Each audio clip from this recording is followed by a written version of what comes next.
Banesa që është një pas shpinës time jetojnë 3 antarë të familjes Gjemollari, ku kryefamiljari për 2 vitesh endet i paralizuar në shtrat. Sikur të mos mjaftonte vetëm varfëria, familja përballet çdo ditë me rrezikun ku banesa në të cilën jetojnë mund t'i zarë brenda. Prej vitesh, familja Gjemollari jeton në fshatin Podgorie të Maliqit në kushte të vështira ekonomike. Banesa në të cilën jeton është e amortizuar me mure të qara dhe tavani ku savaja bie dita ditës. Situata e familjes u rëndua edhe më shumë 2 vite më parë, kur kryefamiljari mbeti i paralizuar si pasojë një sëmundje të rëndë, që prej asaj kohe familja përballet çdo ditë me vështirësi të shumta për të siguruar jetesën dhe përkujdesjen ndaj tij. Tash i bën 2 vjet borë që është i paralizuar.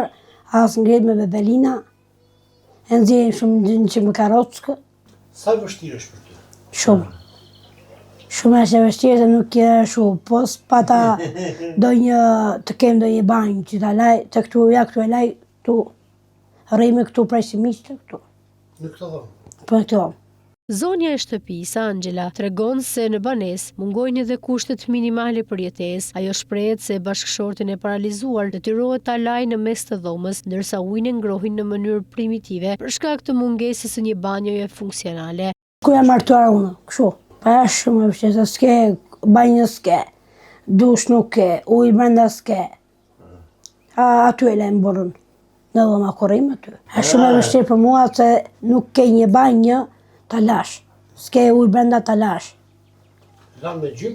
Me gjymë, me kazan, me kapaçkë. Përveç varfërisë, familja jeton edhe me frikën se banesa e dëmtuar mund t'i zërë brenda, pasi gjendja e saj përkesohet çdo ditë. A keni frikë të jetoni këtë banjë?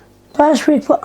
Nëse keni frikë, që është frikë? Po mos ta bjerë tavani, ose mos ta bjerë kohën në shtëpisë. Të ato shembe, minë të dhimë vërdhallë, 13 djali, nuk jetojnë në këtë kushte. Ermandi, një prej fqinjeve, tregon se familja jeton në kushte mjaft të rënda dhe ne si shoqëri jemi mundur t'i ndihmojmë sadopak duke siguruar her pas here ushqimet bazike. Shoqëria ime dhe unë jemi munduar që t'ju mundësojmë gjërat bazike të kësaj familje, si ushqime apo edhe ndonjë orendi apo diçka, por nuk mjaftojnë.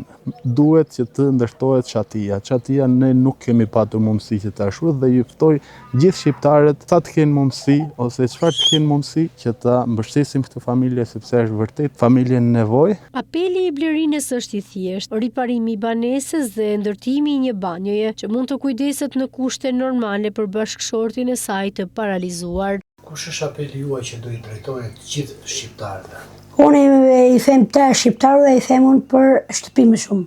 Kemi shtëpi, kemi një bufet të fut ushimet, se s'kan ku i fut.